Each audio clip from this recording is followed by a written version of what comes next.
اعوذ باللہ من الشیطان الرجیم، بسم اللہ الرحمن الرحیم۔ آج ہم ان 10 جلیل القدر ہستیوں کا تذکرہ کریں گے جنہیں خاتم النبیین حضرت محمد صلی اللہ علیہ وسلم نے ان صحابہ کی مبارک زندگی کے دوران ہی انہیں جنت کی بشارت دے دی تھی۔ ان عظیم صحابہ کرام کی جد و جہد کے نتیجہ میں اسلام دنیا کے کونے کونے میں پھیلا۔ یہ وہ مقدس ہستیاں ہیں جو رہنمائی کے ستارے ہیں۔ انہی مقدس ہستیوں کے بارے میں جناب رسالت مآب صلی اللہ علیہ وسلم نے فرمایا تھا، اصحابی کالنجوم بأیہم اقتدیتم اہتدیتم، میرے صحابہ ستاروں کی مانند ہیں، ان میں سے جس کی بھی پیروی کرو گے ہدایت پاؤ گے۔ مکہ کی گھاٹیوں میں جب اسلام کا سورج طلوع ہوا، جب نور ہدایت طلوع ہوا، تو ان مٹھی بھر نفوس قدسیہ نے شمع رسالت کے گرد جمع ہو کر آپ صلی اللہ علیہ وسلم کا ساتھ دیا۔ سرزمین مکہ میں ابتدائی دور جو ابتلاء و آزمائش کا دور تھا، اس دور میں یہ ایمان لانے والے صحابہ سابقون الاولون و مہاجرین کہلائے۔ ان صحابہ کرام نے کفار مکہ کے مظالم سہے، ان صحابہ نے ہجرتیں کیں، یہ کبھی شعب ابو طالب میں محصور ہوئے، کبھی مشرکین مکہ کا معاشرتی بائیکاٹ برداشت کیا، کبھی ان کے ساتھ معاشرتی بائیکاٹ کیا گیا۔ یہ سب دکھ اور تکلیفیں جھیل گئے مگر کالی کملی والے کا ساتھ نہیں چھوڑا۔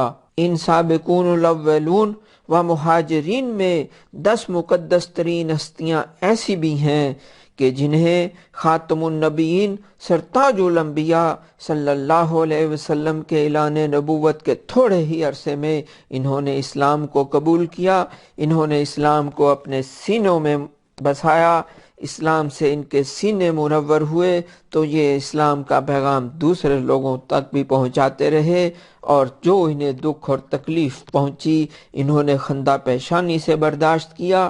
ہاں، یہ اشرا مبشرہ ہیں، ان اشرا مبشرہ کا آج ہم تذکرہ کر رہے ہیں۔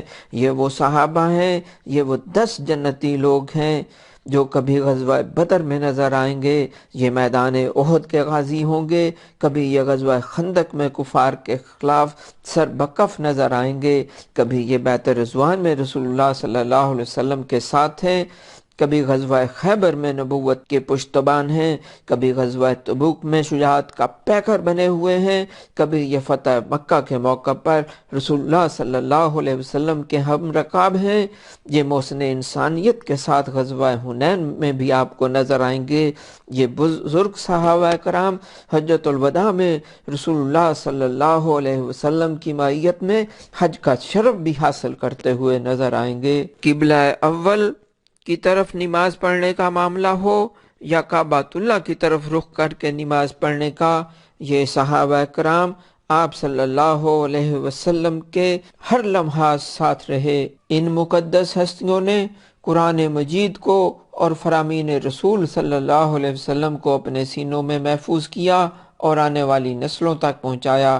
یہ 10 صحابہ کرام وہ ہیں جنہوں نے جیتے جی لسان وحی سے جنت کی بشارت پائی۔ حدیث شریف میں ہے، ابو بکر صدیق رضی اللہ تعالیٰ عنہ جنت میں ہیں، عمر رضی اللہ تعالیٰ عنہ جنت میں ہیں، عثمان رضی اللہ تعالیٰ عنہ جنت میں ہیں، علی رضی اللہ تعالیٰ عنہ جنت میں ہیں، زبیر رضی اللہ تعالیٰ عنہ جنت میں ہیں، عبد الرحمن بن عوف رضی اللہ تعالیٰ عنہ جنت میں ہیں، ابو عبیدہ رضی اللہ تعالیٰ عنہ جنت میں ہیں، سعد بن ابی وقاص رضی اللہ تعالیٰ عنہ جنت میں ہیں، طلحہ رضی اللہ تعالیٰ عنہ جنت میں ہیں، سعید بن زید رضی اللہ تعالیٰ عنہ جنت میں ہیں۔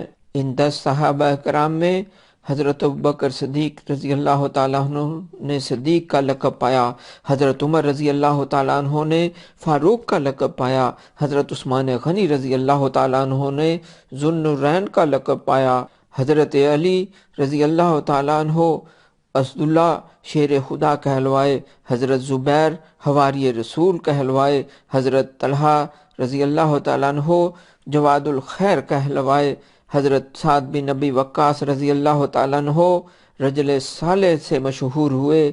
حضرت عبیدہ رضی اللہ تعالیٰ عنہ امین الامت کہلوائے۔ حضرت ابو عبیدہ رضی اللہ تعالیٰ عنہ نے امین الامت کا لقب پایا۔ حضرت عبد الرحمن بن عوف اصالس بالخیر ہوئے۔ حضرت سعید رضی اللہ تعالیٰ عنہ، یہ اکیلا ایک شخص ایک امت کی حیثیت سے اٹھے گا۔ اللہ تعالیٰ قیامت میں ہمیں صحابہ کرام کا ساتھ نصیب فرمائے، ہمیں صحابہ کے نقش قدم پر چلنے کی توفیق عطا فرمائے، ہمیں صحابہ جیسا ایمان، ہمیں صحابہ جیسا جذبہ اور ہمیں صحابہ جیسا شمع رسالت کا پروانہ بنائے۔ آمین ثم آمین۔